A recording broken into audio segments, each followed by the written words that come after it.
llevamos esta palabra a los distintos lugares donde las personas están conectadas en esta hora y también a 60 ciudades de nuestra patria, más allá de las familias cercanas a la iglesia que ya conocen nuestra metodología.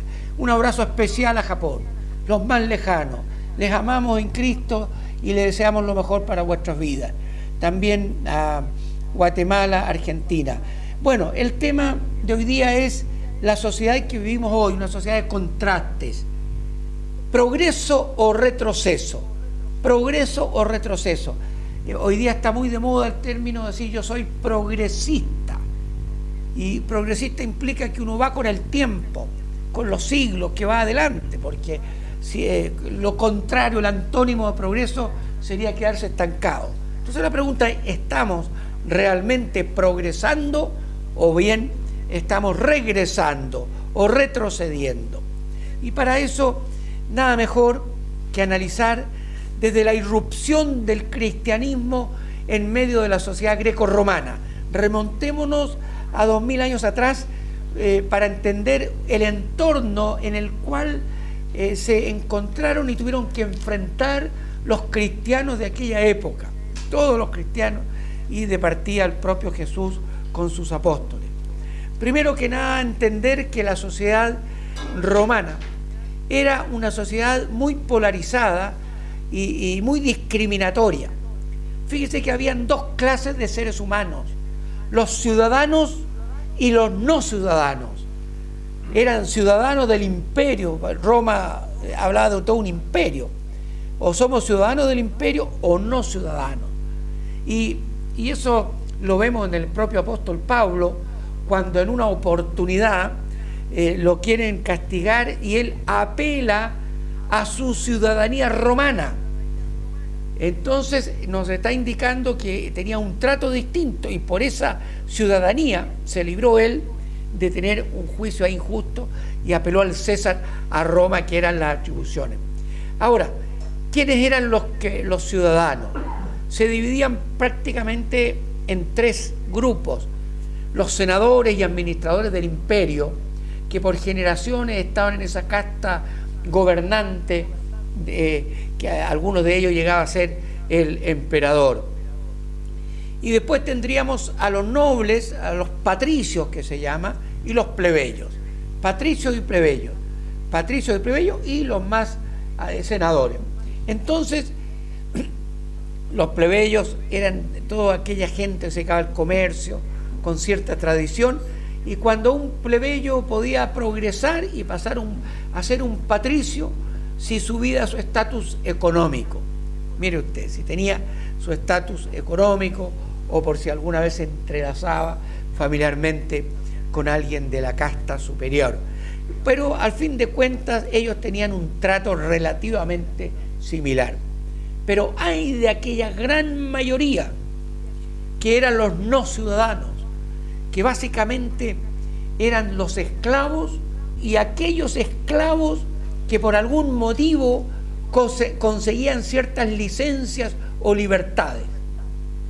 Mire usted la tremenda polarización de injusticia con la cual se encaraba. Y el cristianismo, y la palabra de Cristo y la doctrina, vale decir los basamentos ideológicos, doctrinales, razonales, con los cuales se cimentaba y se cimienta el cristianismo, eran totalmente contrarios a toda esta realidad. Entonces, veamos que ya lo mismo ciudadano y no ciudadano, un tercio de la población era esclavo. Mire usted qué enorme proporción. De cada 3 personas, 1 era esclavo. Es demasiado. He comentado con ustedes en otros aspectos, esclavitud que por lo demás nunca fue abolida. Durante todo el imperio existió la esclavitud. Y he comentado en otras oportunidades que había una columna que se llamaba lactaria, ya que las familias y particularmente el pater familia tenía la facultad jurídica legal de poder aceptar un hijo o rechazarlo hasta los 8 días después de haber nacido. Y sencillamente se había levantado en una plaza la columna lactaria que se llamaba, con unos aposentos abajo, donde se dejaban a estos niños abandonados. Y los recogían personas que hacían negocio.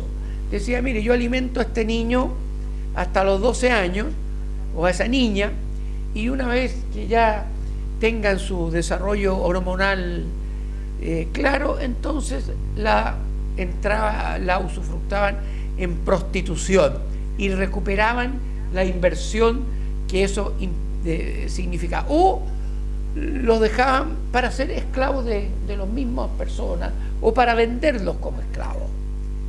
Entonces, aquí en la lámina siguiente pueden ver ustedes, el pintor ha puesto al medio al mercader y algunas mujeres con poca ropa, ¿ya? Que está vendiendo, mostrando el cuerpo de la esclava, si era joven, si no era joven, si tenía defectos o no, porque todo eso influía en el precio. Y esto se vendía con toda naturalidad.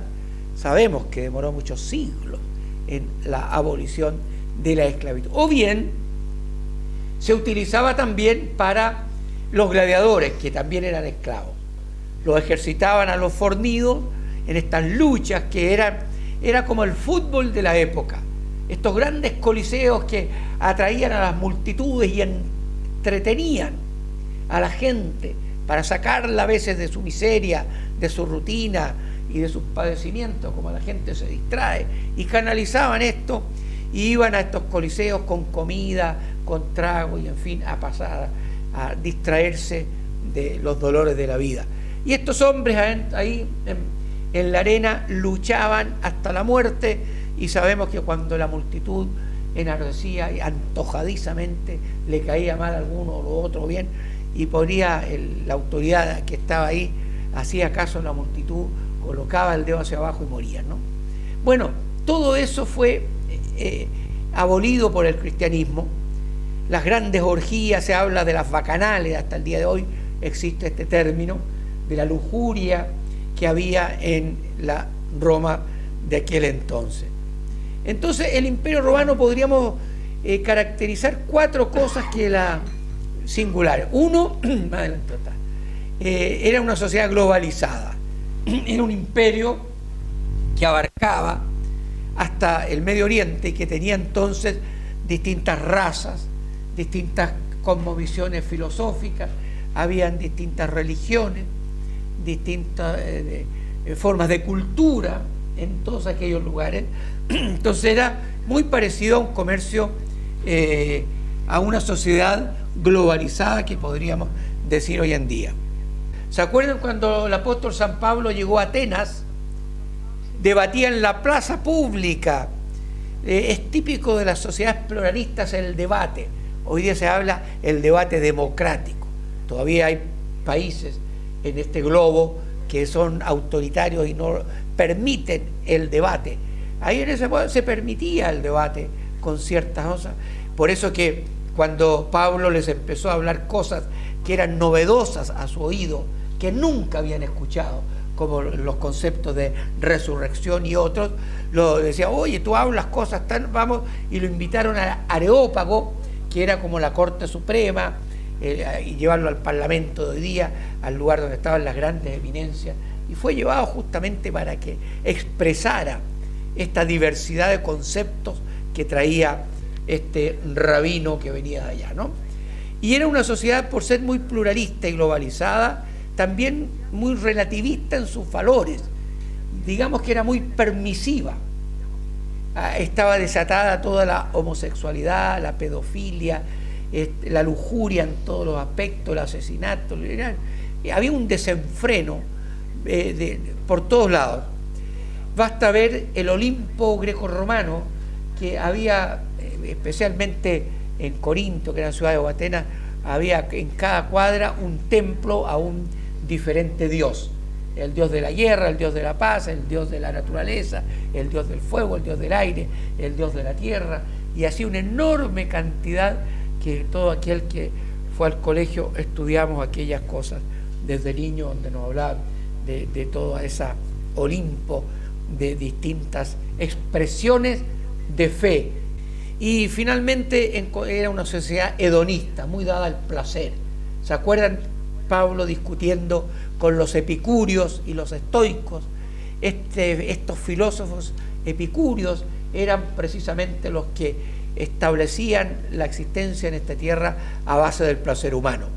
Bueno, en medio de esa sociedad diversa, y digo estos 4 elementos que son muy semejantes a la sociedad contemporánea, vivimos un tiempo globalizado, pluralista de ideas, de cosmovisiones, relativista, que trae como consecuencia una heterogeneidad, una diversidad de formas de ver, de pensar, de actuar, y hedonista porque la gente es egocéntrica, lo que más se preocupa es de satisfacer sus propias necesidades, y proporcionalmente son muy pocos los dados realmente al amor y al servicio al prójimo, sin buscar, porque aquí estamos hablando de un servicio sin buscar beneficios propios. Hay personas que se dedican al servicio público pero trayendo beneficios.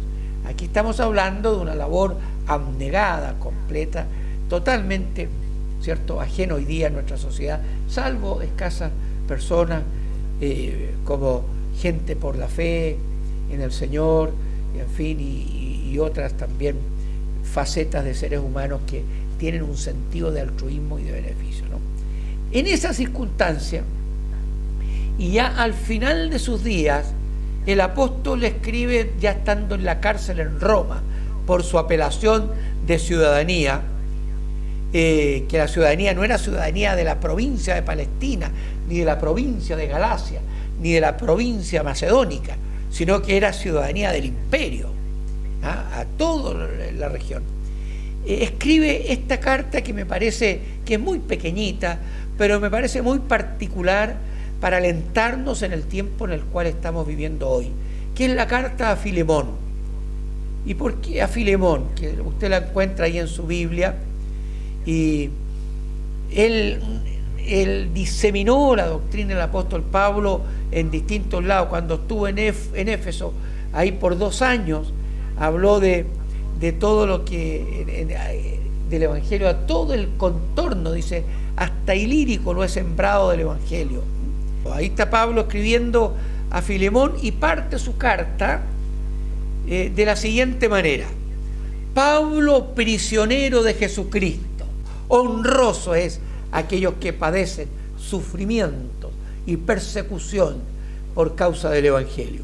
Le escribe al amado Filemón, y es tan bonita esta carta porque él le va a decir algo muy complejo, va a romper un paradigma muy grande en esta carta. Se asocia con Timoteo para darle más peso a la carta. Le saluda a Filemón, a la amada Apia, a Arquipo, compañero de milicia, y a la iglesia que está en su casa. Así que hay que abrir la casa, el living de su casa, chico, grande o mediano, rico, pobre, no interesa. Hay que abrir la casa en el entorno que usted esté para poder enseñar, predicar, acoger con la palabra de Dios. La gracia y paz a vosotros de nuestro Señor Jesucristo. Doy gracias a mi Dios, haciendo memoria de ti en mis oraciones. Le dice, mire, lo bendice por la obra que hace, le confiesa, le comparte que ora permanentemente por ello, ha oído del amor y de la fe que él tiene hacia el Señor Jesús, y para todos los santos que están bajo el cuidado de él, ¿no? Para que la participación de tu fe sea eficaz en el conocimiento del bien. Y sigue, tenemos gran gozo y consolación en tu amor, porque por ti, oh hermano, han sido confortados los corazones de los santos, cuando habían flagelos, dificultades, angustias, entonces él los confortaba, le daba la palabra de Dios, les enseñaba lo que Jesús había dicho, y entonces alentaba en medio de las propias dificultades, sean de enfermedad, sean económicas, sean de cualquier naturaleza. Aquí está un corazón pastoral, como tenía cierto Filemón, que ayudaba, contribuía, como muchos de ustedes lo hacen en su entorno, en sus propias familias, y de dar la esperanza de Cristo en medio de la adversidad, como oramos en esta hora para que así sea, y usted tenga fe, y a través de esta propia palabra reciba ánimo, fe en, si alguien está escuchando, y mucho más de alguien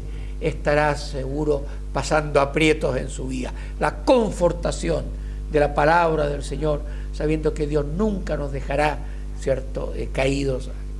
Bueno, y aquí viene: te ruego por mi hijo Onésimo, a quien engendré en mis prisiones, el cual en otro tiempo te fue inútil, pero ahora a ti y a mí nos es útil, el cual vuelvo a enviarte. Tú pues recíbele como a mí mismo, ¿cierto?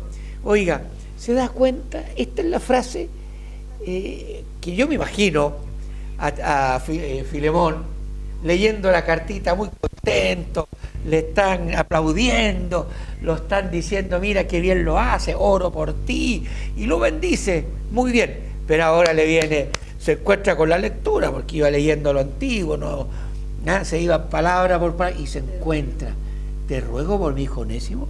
Pero que ese Onésimo era mi esclavo, de estar hablando, ese esclavo que se me arrancó y que se fue lejos, que nunca más supe de él. Entonces, a ver, lo relee 2, 3 veces seguramente, para ver: te ruego por mi hijo Onésimo, y le agrega: a quien engendré en mis prisiones. Y al decirle a quien engendré, él entendió inmediatamente que había nacido de nuevo, que era un hijo de Dios, que tenía una nueva naturaleza, que había aceptado a Cristo en su corazón. O sea, en esa palabra está contenido todo lo que es el nuevo nacimiento. Y lo engendré nada menos que en mis prisiones, estando en angustia, en tribulación, en la cárcel. Gloria al Señor por ello, ¿no? Mire usted, y le dice que antes te fue inútil porque se arrancó, le fue, pero ahora es un fiel siervo de Dios, le dice, útil a la causa de la propagación del Evangelio, y te lo vuelvo, recíbelo como a mí mismo. Mira, es tanto que yo quiero retenerlo para mí, yo me lo dejaría acá, no quiero que se vaya lejos, pero lo hago, dice, para que este favor que te estoy pidiendo no fuese de necesidad, sino voluntario. O sea, está mandándolo en realidad también a reconciliarse con su amo, porque él era un esclavo que se había tomado la libertad por sí mismo, y que en esa huida llegó hasta Roma y de alguna forma conoció al apóstol Pablo y se convirtió.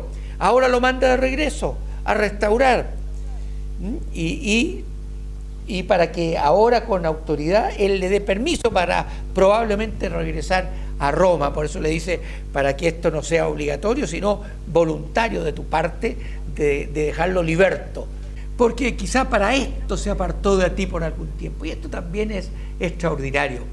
¿Sabe? Él huyó y tuvo este paréntesis de arrancarse, fue para encontrarse con Cristo. No hay otra razón. Eso, quizás para esto se apartó por ti, para que le recibieses para siempre. No ya como esclavo, sino como más que esclavo, como hermano amado, mayormente para mí, pero cuanto más para ti, tanto en la carne como en el Señor. Y aquí, mire, yo creo que es muy difícil que nosotros dimensionemos el paradigma, la ruptura, la transformación, el cambio radical que genera el cristianismo cuando se obedece a la doctrina. ¿Se acuerdan que antes le decía que él era obediente? Precisamente lo bendice porque lo conoce, que es una persona sensible a Dios. Pero ¿qué hubiese pasado si él no obedece el Evangelio?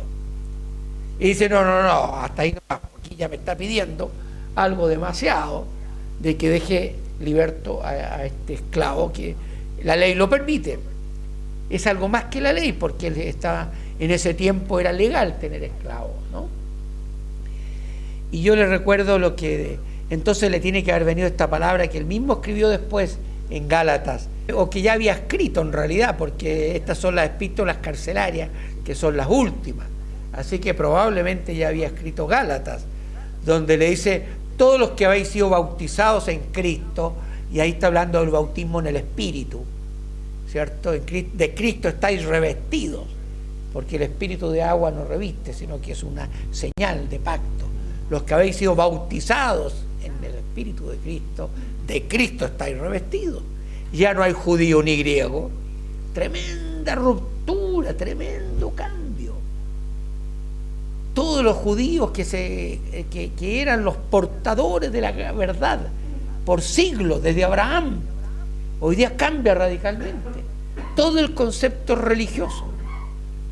No hay esclavo ni libre, ya no hay diferencia entre uno y otro, ni de varón ni de mujer, que la mujer era tan maltratada en las culturas antiguas, y aquí viene a generar una reivindicación al mismo nivel espiritual del varón y de la mujer, que son revoluciones de pensamiento, de enseñanza, de doctrina traducida en situaciones prácticas que logró la palabra de Dios. Tiene que haberse acordado de las bienaventuranzas, bienaventurado el misericordioso, y el que perdona, ¿cierto?, de esta huida, porque le había hecho un daño incluso jurídico. Finalmente la misericordia triunfa.